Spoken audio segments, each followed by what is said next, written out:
ආදරණීය හත ශ්‍රේණියේ දුවා දරුවනි ගණිතය 11 වෙනි පාඩම සරල රේඛීය තල රූප අන්නේ පාඩමේ එක කොටස අපි අද ඕගොල්ලෝ වෙත ගේනවා.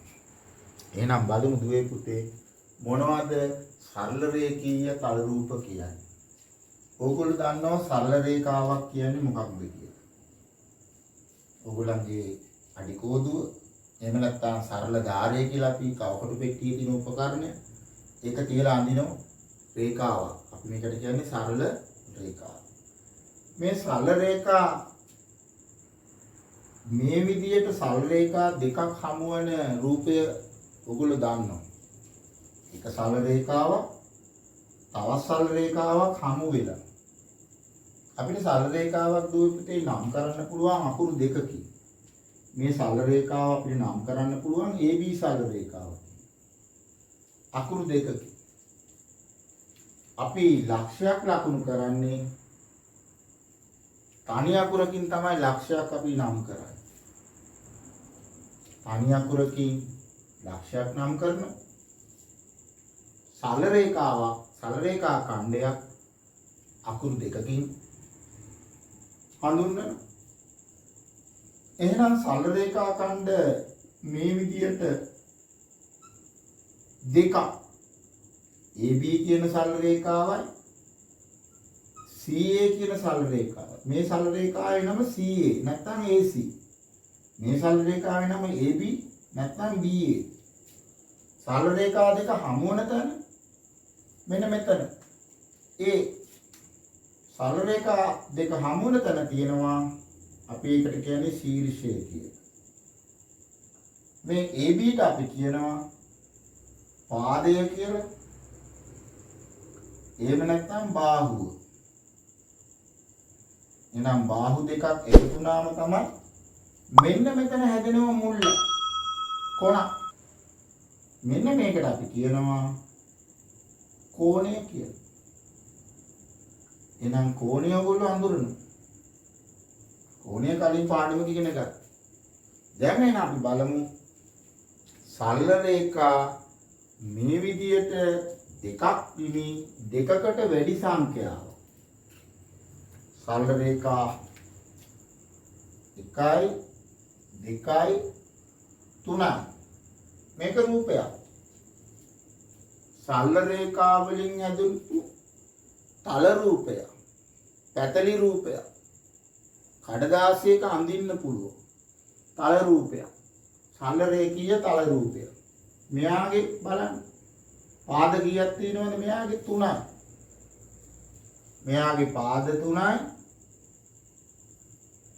කෝණක් 3යි. කොන් 3යි. බලන්න. කොන් 1යි 2යි 3යි. කොන් 3යි. පාද 3යි. මෙයාගේ සරල රේඛා ඛණ්ඩ 4යි. සරල රේඛා ඛණ්ඩ 4ක් තිබෙනවා. පාද 4යි. කෝණක් 4යි. බලන්න කෝණ 4ක් තියෙනවද කියලා. 1යි 2යි 3යි 4යි. සරල රේඛා ඛණ්ඩ 1යි 2යි 3යි 4යි 5යි. එහෙනම් එයාගේ පාද 5යි කෝණත් 5යි. එහෙනම් දුවේ පුතේ මේ විදියට සරල රේඛා ඛණ්ඩ 3ක් හෝ මෙයාගේ 4ක්. සරල රේඛා ඛණ්ඩ 3ක් හෝ ඊට වැඩි ගණනක්. සරල රේඛා ඛණ්ඩ 3ක් හෝ ඊට වැඩි ගණනකින් සමන්විත මේ සම්පූර්ණයෙන් මේ විදියට වටවුණු අපි කියනවා වටවුණු රූපයකට සංවෘත රූපයක් කියලා. දැන් මේ රූපයයි ගත්තා මේ රූපය මෙතනින් විවෘත වෙනවා. මෙයාගෙත් තියෙනවා පාද 1යි 2යි 3යි 4යි. හැබැයි මෙතනින් විවෘත වෙනවා. මේක විවෘත රූපය. මේක විවෘත රූපය. අපි ඉගෙන ගන්න දුව පුතේ සංවෘත රූප ගැන. එහෙනම් සරල රේඛා ඛණ්ඩ 3ක් හෝ ඊට වැඩි ගණනකින් සමන්විත සංවෘත රූපයක් වැසුණු රූපයකට අපි කියනවා බහුවස්ත්‍රයක් කියලා. එහෙනම් සල් රේඛා ඛණ්ඩ 3ක් හෝ ඊට වැඩි ගණනකින් සමන්විත සංවෘත සරල රේඛීය තල රූපයකට අපි කියනවා බහුවස්ත්‍රයක් කියලා. මේ බහුවස්ත්‍රයක තිබෙන මේ සල් රේඛා වලට අපි කියනවා පාද කියලා. සල් රේඛා දෙකක් එකතු වුණාම හැදෙන තැනට අපි කියනවා කෝණයක් කියලා. මෙයාගේ කෝණ 3යි. මෙයාගේ කෝණ 5යි. 1යි 2යි 3යි 4යි 5යි. මේකට කියන්නේ කෝණය.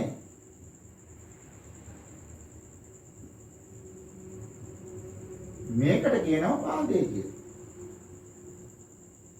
එහෙනම් අපි බලමු මොනවද බහුවස්ත්‍ර වර්ග. බහුවස්ත්‍ර වර්ග දෙකක් තිබෙනවා මූලික වශයෙන්. ඒ තමයි දුවේ පුතේ උත්තර බහුවස්ත්‍ර සහ අවතල බහුවස්ත්‍ර. දැන් බලන්න මේ බහුවස්ත්‍රයේ හැඩය බලන්න.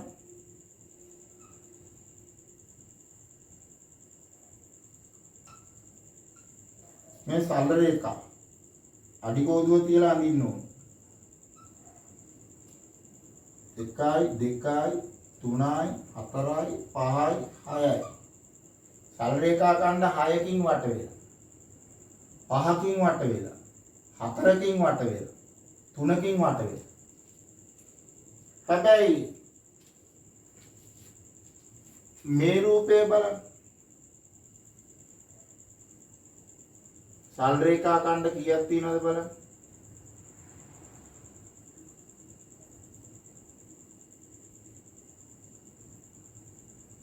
එකයි 2යි 3යි 4යි. පාද 4ක් තිබෙනවා. මේකේ බලන්න.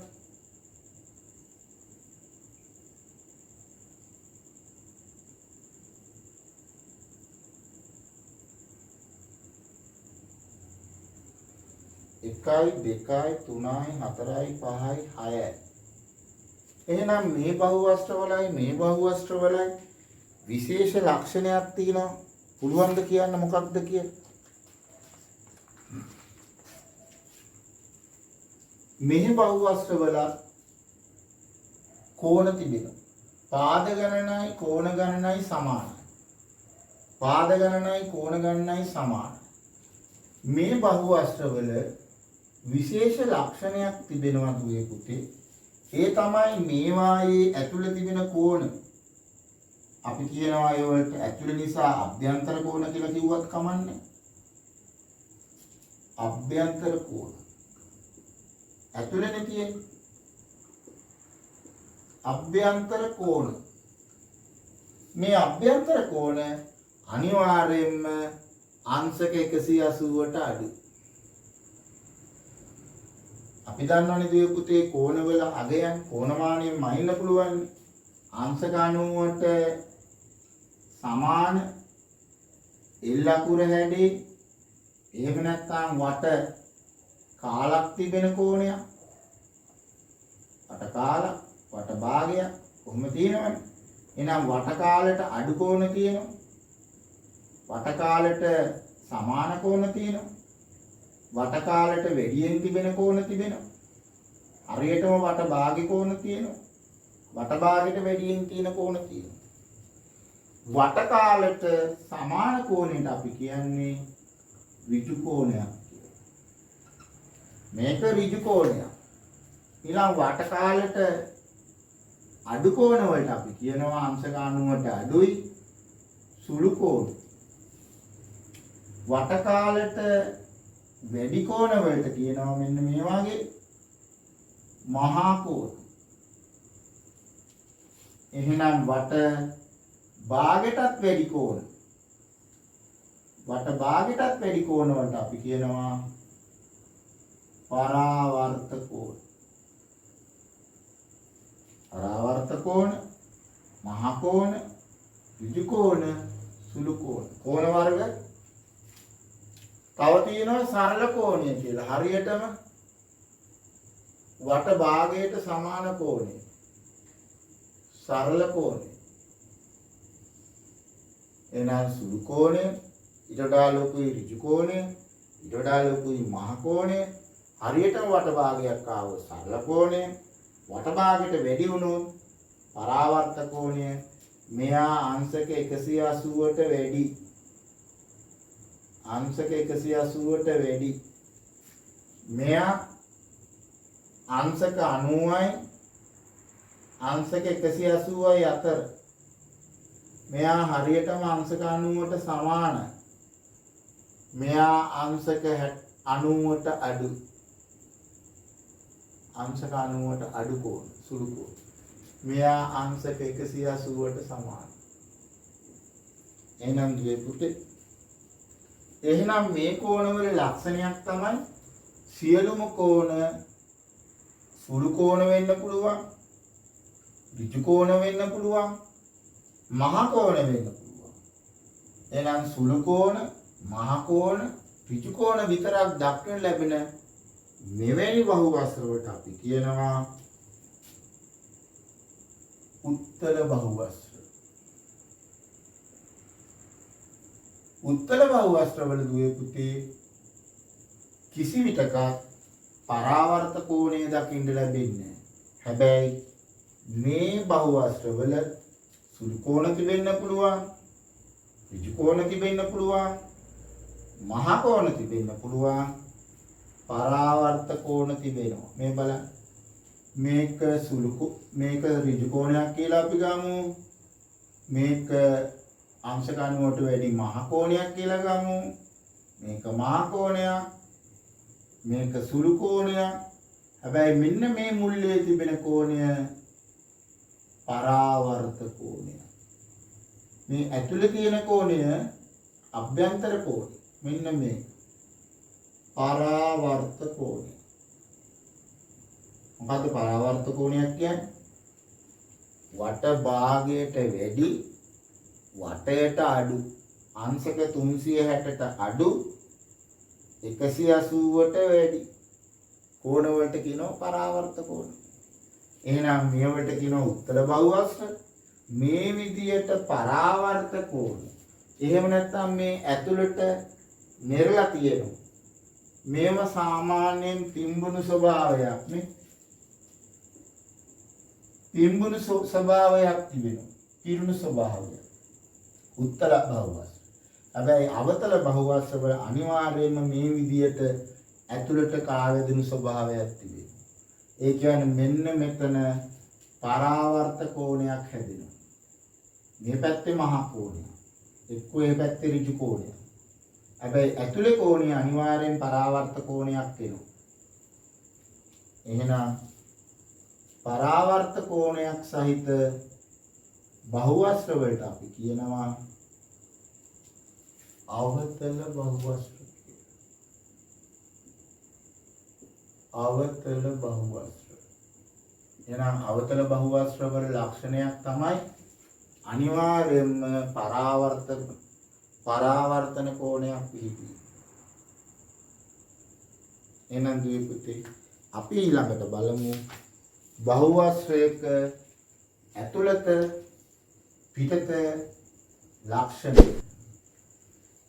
ඒ තමයි බහුවස්ත්‍රයක් සැලකුවම අපි ගමු ඔයගොල්ලෝ හොඳින් අඳුරන ඍජු කෝණාශ්‍රය කියන බහුවස්ත්‍රය. ඍජු කෝණාශ්‍රය කියන බහුවස්ත්‍රයේ මම ලක්ෂ කිහිපයක් ලකුණු කරනවා. එකක් තමයි A කියන ලක්ෂය.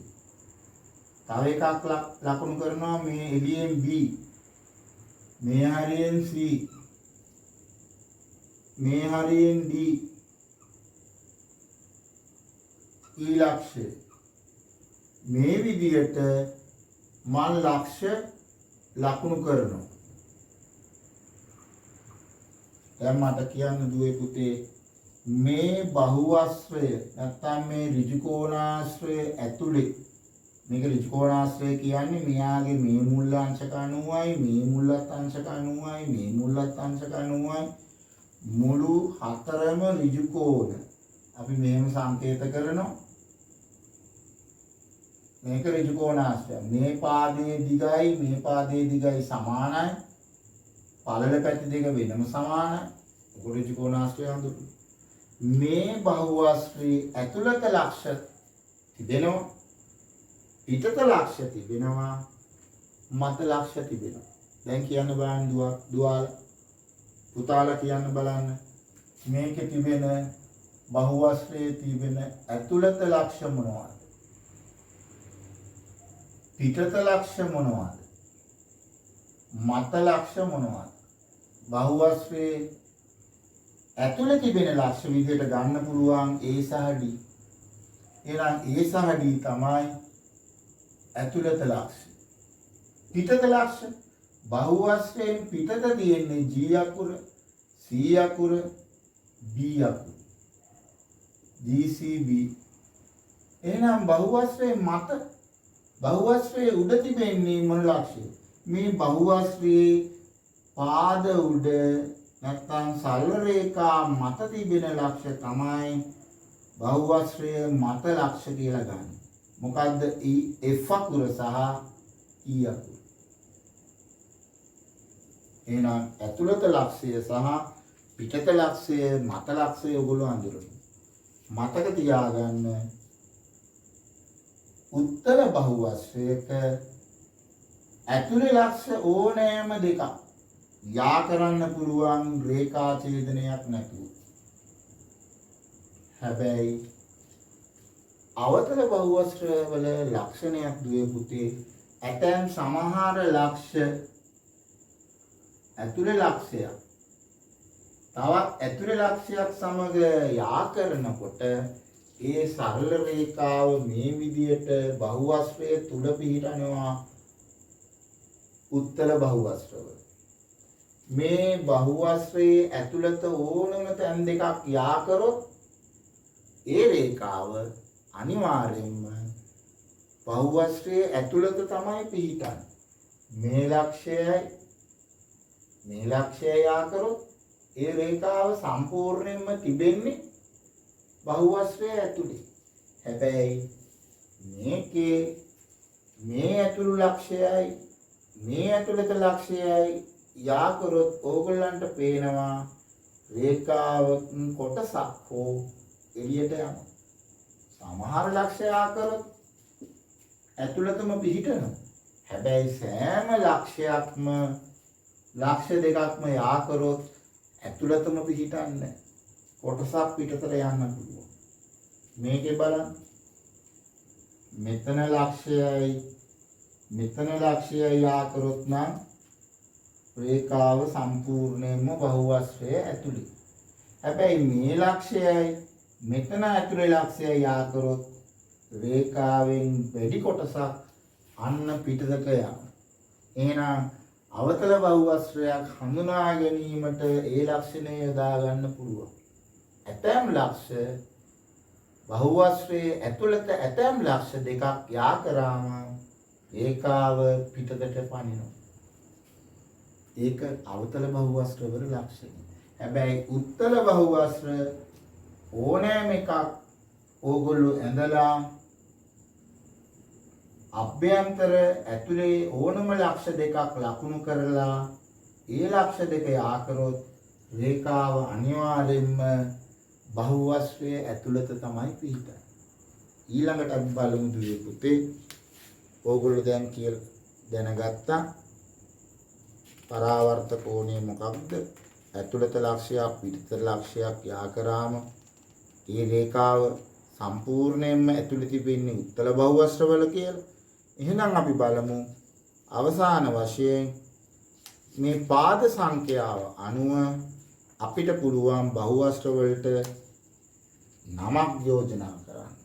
නමක් දෙන්න පුළුවන්. අපි බලමු පාද සංඛ්‍යාව 3නේ අවම බහුවාශ්‍රයකට තියෙන්න පුළුවන් අඩුම පාද ගන්න කීයද? 3යිනේ. එහෙනම් පාද 3ක් තිබෙන බහුවාශ්‍රයට අපි කියන නම මොකක්ද? ත්‍රිකෝණය. කෝණ 3ක් තියෙන නිසා මෙයාට අපි නමක් දානවා ත්‍රිකෝණය. හැබැයි පාද හතරක් ආවම 1යි 2යි 3යි 4යි. දැන් මෙයාට කියන්නේ චතුරස්‍රය. චතුරස්‍රය.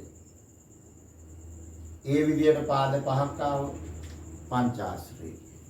පාද 6ක් ආවොත් ෂඩාශ්‍රය කියනවා. පාද 7ක් ආවොත් සප්තාශ්‍රය කියනවා. පාද 8ක් ආවොත් අෂ්ටාශ්‍රය කියනවා.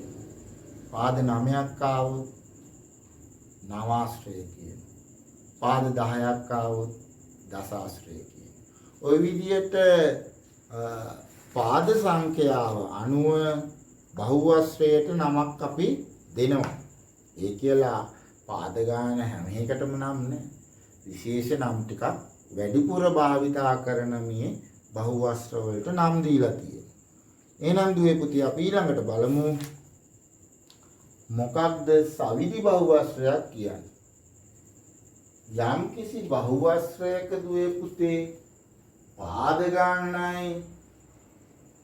ගන්න දිගින් සමාන වෙනවනම් ඕනවලාගයන් සියල්ල සමාන වෙනවනම් අන්නේ බහුවස්ත්‍රයට අපි කියනවා සවිදි බහුවස්ත්‍රයක් කියලා. දැන් මේ ත්‍රිකෝණය අපි සැලකුවොත් මේ ත්‍රිකෝණයේ පාද තුනේ දිගවල් සමාන නම් මෙයත් 4 සෙන්ටිමීටර් මෙයත් 4 සෙන්ටිමීටර් අන්න පාද තුනම දිගින් සමානයි. මේ පාද සමානයි කියන එක සලකුණකින් මෙහෙම දාන්න පුළුවන්. කොහොම දැම්මොත් ඒ අදහස පාද සමානයි. එහෙනම් ඕගොල්ලෝ හොඳටම දාන්න රූපයක්නේ සමචතුරස්‍රය. සමචතුරස්‍රය පාද හතරම දිගින් සමානනේ. සම කියන්නේ සමානයිනේ. කොහොම දාන්න පුළුවන් සමචතුරස්‍රය. මෙයාගේ කෝණ ඕගොල්ලෝ දන්නවා වට කාලේ කෝණ තියෙන්නේ විදි කෝණ. එහෙනම් මෙයාට කියන්නේ සවිදි චතුරස්‍රයක් කියලා. ඇයි සවිදි කියන්නේ? සවිදි කියන නම වෙනුවට තව නමක් දෙන්න.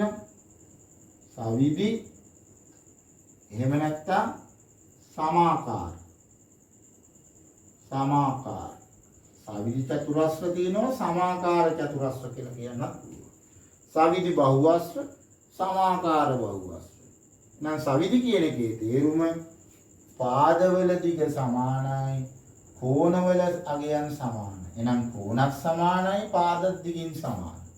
අන්න ඒ වගේ බහුවස්ත්‍රයකට කියන්නේ සවිදි බහුවස්ත්‍රය. එහෙනම් සමචතුරස්‍රය මෙයාගේ නම සමචතුරස්‍රයනේ. විශේෂ නම මෙයා සවිදි. ඇයි මෙයාට සවිදි කියන්නේ? සවිදි චතුරස්‍රය. ඇයි? පාදත් දිගින් සමානයි කෝණත් අංශක 90 ගන්න.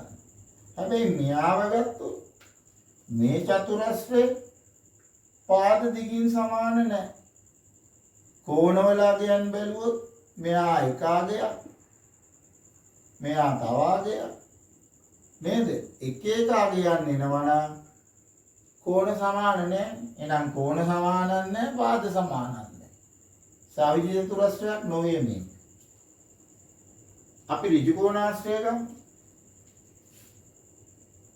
අපි ඍජු කෝණාශ්‍රයක් ගන්නකොට දුවේ පුතේ මෙයාගේ මේ පාදයේ දිගයි මේ පාදයේ දිගයි සමානයි. මේ පාදයේ දිගයි මේ පාදයේ දිගයි සමානයි. කෝණ අංශක 90 ගානේ එන්නේ. හැබැයි මෙයාගේ කෝණ හතරම අගයන් සමානයි. කෝණ හතරම අංශක අගය සමානයි. පාද හතරම සමානද?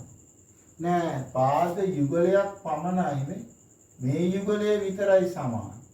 මේ යුගලය වෙනම සමාන. පාද හතරම සමාන නෑ එකිනෙකට. එහෙනම් මෙයාගේ කෝණ සමාන වුණාට පාද සමාන නෑ. එහෙනම් මෙයා සවිදි බහුවස්ත්‍රයක් නොවේ. මෙයා සවිදි බහුවස්ත්‍රයක් නොවේ. මේ ත්‍රිකෝණයට අපි කියනවා සවිදි ත්‍රිකෝණය කියලා. ඇයි? පාද තුන සමානයි. කෝණ තුනක් සමානයි. අංශක 60 ගානේ එන්නේ. 60 තුනක් 180යි. එහෙනම් කෝණක් සමානයි. පාද සමානයි. මෙයාට අපි කියනවා සවිදි ත්‍රිකෝණයක් කියලා. සවිදි කියලා වචනය දාන්නේ පාදයි කෝණයි දෙකම සමාන වුණොත්. මේ සවිදි ත්‍රිකෝණයට කියන විශේෂ නම මොකද්ද? සමපාද ත්‍රිකෝණය. මම ත්‍රිකෝණය කියලා මෙහෙම කෙටියෙන් කියනවා. තව අපි රූපයක් ගමු. මේ රූපය සමචතුරස්‍රය වගේ රූපයක්. හැඩේ මෙහෙම ඇලවෙලා සමචතුරස්‍රය ඇලවෙලා නිසා මෙයාට කියනවා ඇල සමචතුරස්‍රය කියලා.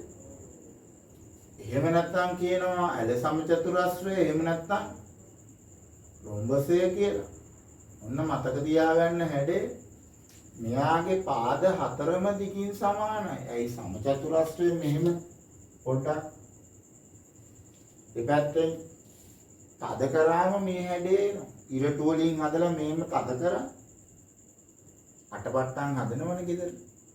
අටපට්ටම් හදන කාලෙදී අර වගේ පට්ටමක් හදනවනේ. පාද හතරක්. පොඩ්ඩක් මේ දෙපැත්තේ තද කරපු ගමන් ඔන්න එනවා හැඩයක්. පාද හතරම සමානයි.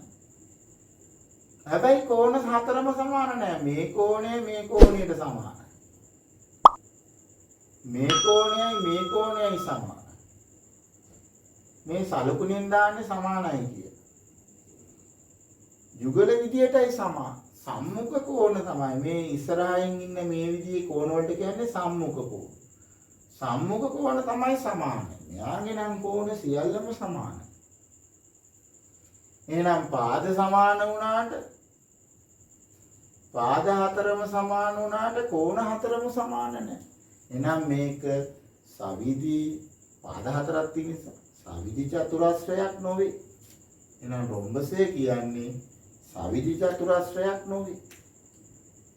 සවිදි චතුරස්‍රයක් නොවේ. ඉතින් මේ විදිහට දුවේ පුතේ අපිට සවිදි පංචාශ්‍රය අඳින්න පුළුවන්. සවිදි පංචාශ්‍රය. ඒ සවිදි පංචාශ්‍රය කියන්නේ පාද පහම සමානයි. කෝණ පහත් සමානයි. සවිදි පංචාශ්‍රය.